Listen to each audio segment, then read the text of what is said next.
नमस्कार, आप देख रहे हैं इंडिया टीवी। आपके साथ मैं हूं गौनिका अरोड़ा। पाकिस्तान का नूर खान एयरबेस तो आपको याद ही होगा। फौजी हेडक्वार्टर रावलपिंडी का वही नूर खान एयरबेस जहां भारत की ब्रह्मोस मिसाइल ने पिछले साल कहर बरपाया था। उसी नूर खान के जरिए पाकिस्तान पर एक और आफत टूटने वाली है। रावलपिंडी से ऐसी तस्वीर आई जिसे देखकर ट्रंप अपने फेवरेट फील्ड मार्शल को उल्टा लटका देंगे। इसीलिए रावलपिंडी में शहबाज शरीफ को बिठाकर आसिम मुनीर भाग गया। पूरा मामला इस रिपोर्ट में देखिए। ईरानी राष्ट्रपति पाकिस्तान आए तो शहबाज शरीफ छतरी लेकर दौड़ पड़े। शहबाज शरीफ ने यानी सालसी तो अपनी जगह जो पॉलिसी की है, इस बीच में कमाल की है। हर जगह आगे आगे रहने वाला फ्रॉड मार्शल इस फ्रेम से बाहर क्यों हो गया? कोई मुल्क अपने आर्मी चीफ को नहीं लेकर आया, सिर्फ पाकिस्तान अपने आर्मी चीफ को लेकर गया। क्यों?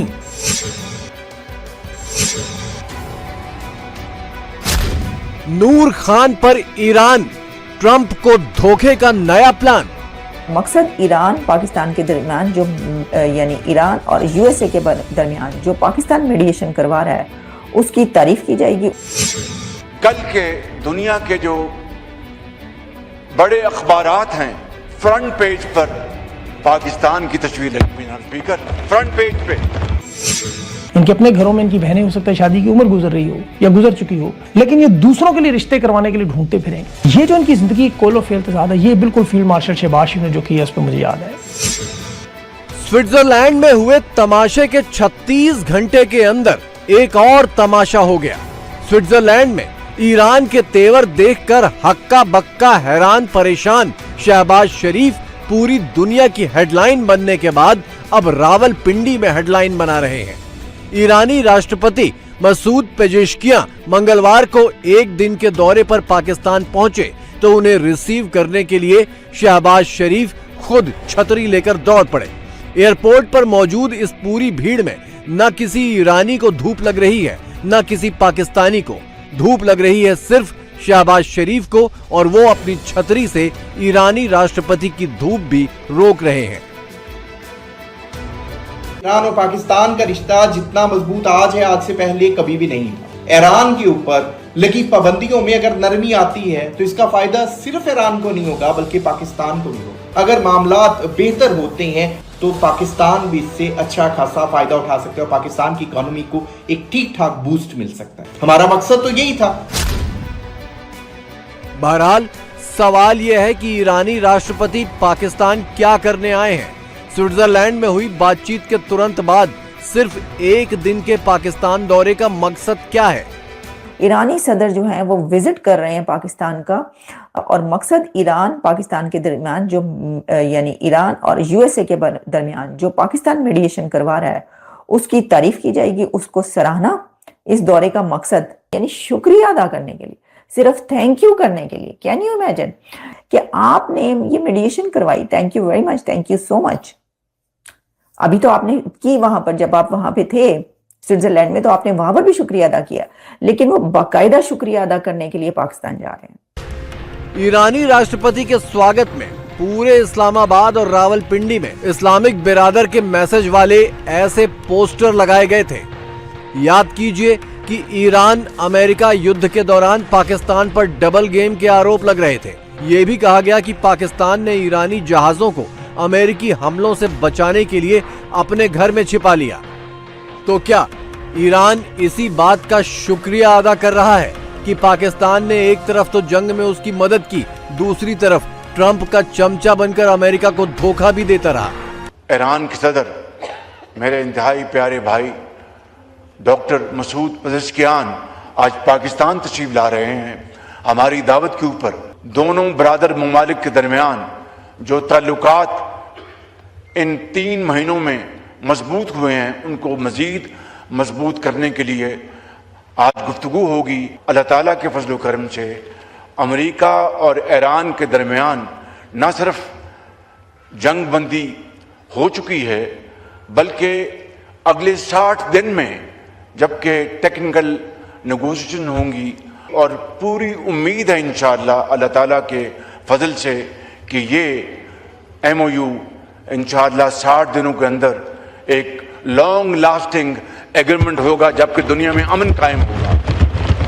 पाकिस्तान ने जो कलीदी किरदार अदा किया है जनाब स्पीकर, वो न सिर्फ तारीख साज है, बल्कि मैं अगर ये कहूं कि कल के दुनिया के जो बड़े अखबारात हैं, फ्रंट पेज पर पाकिस्तान की तस्वीर लगी हुई जनाब स्पीकर, फ्रंट पेज पे।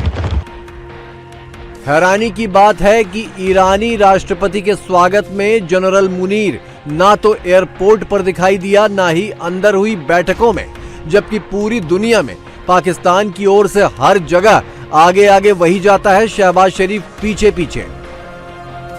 जो धोखा दिया जा रहा है डिसीवर की तरफ से, ये वही जपियां पपियां हैं जो कि हम जो स्विट्जरलैंड के अंदर देख रहे हैं, जो फील्ड मार्शल अयूब खान को हमने करते देखा अमेरिकी सदर के साथ। क्या उसकी शान थी जब तक अयूब कुत्ता कह के उसको नहीं निकाला गया, और उसके बाद उसकी क्या हालत हुई वो आपने देखी। जनरल जियाउल हक भाई, उसकी क्या मतलब के शशके प्रोग्राम थे, सदर रेगन से लेके सदर बुश तक, सीनियर तक, देखा था आपने उसका क्या भयानक अंजाम हुआ। जनरल मुशर्रफ को भाई बुश जूनियर साइड पे खड़ा करके, और क्या डार्लिंग था वो अमेरिका मीडिया का। और मुनीरा मिस्त्री तो अभी तक वहां उसकी खाक पे भी पहुंचा नहीं है। तो क्या ईरान ने मुनीर का पत्ता काट दिया? क्या ईरान को मुनीर पर दगाबाजी का शक है? ईरान के कहने पर मुनीर को पेजेश्किया के दौरे से दूर होना पड़ा, क्योंकि इससे पहले स्विट्जरलैंड में भी ईरानी विदेश मंत्री अब्बास आरागची मुनीर से हाथ मिलाए बगैर बाहर निकल गए थे। शहबाज शरीफ मिन्नतें करते रह गए, लेकिन आरागची नहीं लौटे। देखिए, जो फोटो सेशन होना था उसकी उम्मीदों में तो पानी फेर दिया। अगर फोटो सेशन आ जाता तो बहुत रोला पड़ता, पूरी दुनिया में जनाब कामयाबी हो गई, दुनिया की हेडलाइन बनती। तो ईरान ने वो बनने नहीं दी, उन्होंने वहां से बाइकआउट किया। कोई मुल्क अपने आर्मी चीफ को नहीं लेकर आया, सिर्फ पाकिस्तान अपने आर्मी चीफ को लेकर गया। क्यों? अब शहबाज शरीफ को और फील्ड मार्शल को वापस पाकिस्तान आकर पाकिस्तान पे तवज्जो देनी चाहिए। यहां जो है वो चोरी के मैंडेट के ऊपर तमाम इदारों पे इन्होंने कंट्रोल किया हुआ है, और पार्लिमान को भी यरगमाल बनाया हुआ है। दहशतगर्दी है, गुर्बत है, बेरोजगारी है और महंगाई है, ये लगातार बढ़ रहे हैं, कम नहीं हो रहे, और मईशत मुकम्मल तौर पे पाकिस्तान की तबाह हो चुकी है। मुनीर और शहबाज के धोखेबाजी के गेम ने ट्रंप को भी नहीं छोड़ा। पहले जंग में आसान जीत का वादा करके ईरान में फंसाया, फिर जब ट्रंप ईरान से निकलने को बेकरार हो गए तो डील के नाम पर भी चूना लगाया। ईरान ने ट्रंप की इस बदहवासी का पूरा फायदा उठाया और एमओयू साइन करके फिर से होर्मुज के नाम पर अमेरिका इजराइल को धमकाने लगा है।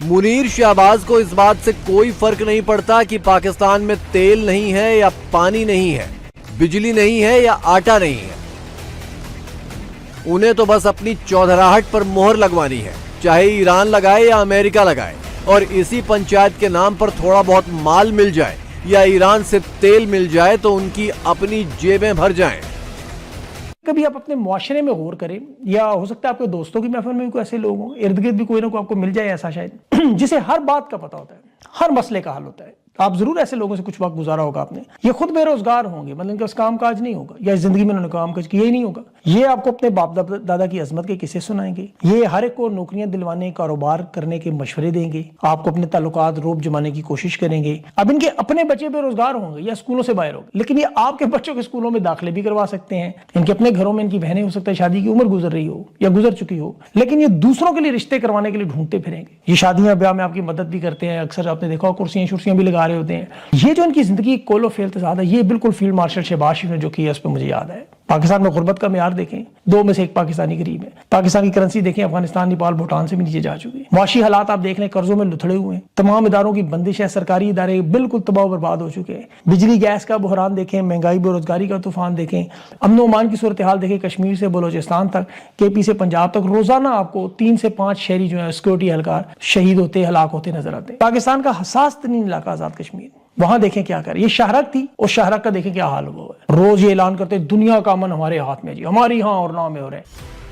शहबाज शरीफ एक तरफ ईरानी राष्ट्रपति के लिए छतरी लेकर एयरपोर्ट पर नाच रहे हैं, इस्लामिक बिरादर वाली दुहाइयां दे रहे हैं, तो दूसरी तरफ ट्रंप को नोबेल के लिए 2-2 बार नॉमिनेट कर चुके हैं।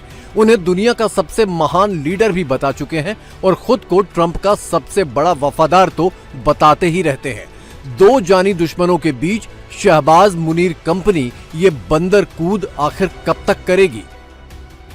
देखिए, एक बात तो यह समझ लें कि कतर जब तक नहीं आया था मीडिएशन में और कतर ने सब कुछ अपने कंट्रोल में नहीं किया था, पाकिस्तान आगे पीछे भाग दौड़ तो कर रहा था लेकिन नाकाम रह रहा था। पाकिस्तान में अचानक ईरान और पाकिस्तान के झंडे लग गए हैं जी। कॉन्स्टिट्यूशन एवेन्यू में इस्लामाबाद की सड़कें भर दी गई हैं।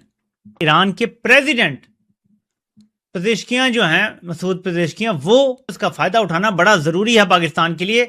अनफॉर्चुनेट पाकिस्तान के लिए यह है कि इस टाइम एक ऐसी अर्दली सरकार है जो सिर्फ अपने आप को तगड़ा करने का सोच रही है। सारा कुछ ईरान डिक्टेट कर रहा है। यहां पे एक एक बात और एक एक चीज ईरान की मानी जा रही है। तो ये तो बहुत बड़ी कामयाबी है इनकी, और ये तो जाहिर है कि अमेरिका के लिए ये एक ऐसी शिकस्त है कि जिसकी कोई मिसाल नहीं मिलती।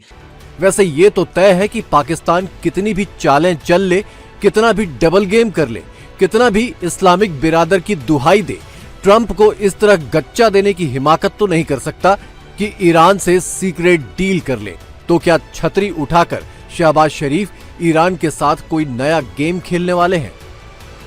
पाकिस्तान की पूरी कोशिश है कि अमरीकी पाकिस्तान से किसी सूरत भी नाराज ना हो और उनकी पसंद का एक मुआहदा तय पा जाए। देखिए, इससे 3 फायदे होंगे। एक तो पाकिस्तान को आलमी सतह पे कुछ पजीराई मिल जाएगी।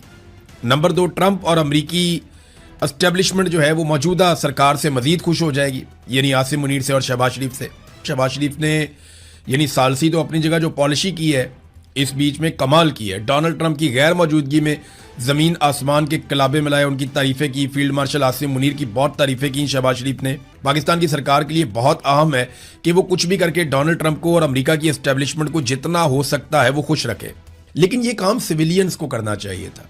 एक सरकारी मुलाजिम जो एक फौजी ऑफिसर है, ये उसके करने का काम नहीं था। ये नामुनासिब बात है। इनकी ड्यूटी कुछ और है। इन्होंने जाके इंडिया से अपना पानी छुड़वाना है, इन्होंने दहशतगर्दी को खत्म करना है। वो इनके टारगेट्स हैं जो ये पूरे नहीं कर पा रहे। पाकिस्तानी कह रहे हैं कि मुनीर इंडिया से पानी लेकर आए।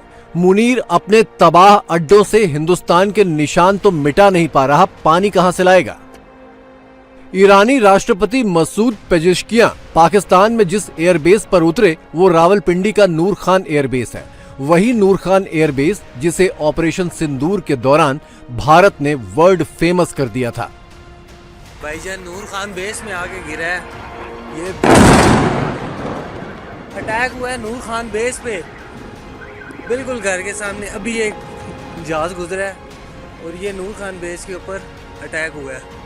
भारत के हमले के बाद जब नूर खान एयरबेस रिपेयर हो गया तो ईरान ने भी अपने जहाज यहीं पर छिपाए थे। पहले तो बहुत कह रहे थे कि इन्होंने बहुत बड़ी अचीवमेंट हासिल की है कि जी इन्होंने ईरान और अमेरिका की बात करवा दी। क्या वाकई हम इतने स्ट्रांग हैं या हमारी इतनी वैल्यू है दुनिया में कि हम जो है वो अमेरिका और ईरान को जो है लड़ाई बंद करने पे मजबूर कर दें, या ये फैसला अमेरिका ने खुद ही किया था और इन्हें बीच में बस वैसे ही एक फेस सेविंग के लिए लाया गया पाकिस्तान को? मेरा जाती ख्याल यही है कि ये बेसिकली फेस सेविंग के लिए ये लोग लाए गए थे, क्योंकि ईरान की जो सिचुएशन थी ना वो बहुत एस्केलेट कर रही थी। तो अब इन हालात में अब ज़ाहिर है किसी मीडिएटर की तो ज़रूरत थी कि जो दरमियान में आए, फेस सेविंग भी दे, मसले को हल भी करे। तो फिर जो नज़र करम थी डोनाल्ड ट्रंप की वो इन्हीं लोगों पे पड़ी। तो वो फिर इन्होंने अपना एक रोल वो जो इन्वर्टेड कॉमर्स वो प्ले किया। तो ये हालात हैं हमारे यहाँ पे। बस क्या आपको बताएं, हर चीज जो है वो अब रोना आता है उस पे कि मुल्क के ये हालात बन चुके हैं। स्विट्जरलैंड से वापस अमेरिका लौटकर उपराष्ट्रपति JD Vance I love Pakistan का नारा लगा रहे थे। अब ईरान की हॉर्मुज स्ट्रेट पर धमकी और ईरान की पाकिस्तान में खातिरदारी के बाद देखना है कि ये मोहब्बत कितनी और कब तक परवान चढ़ती है।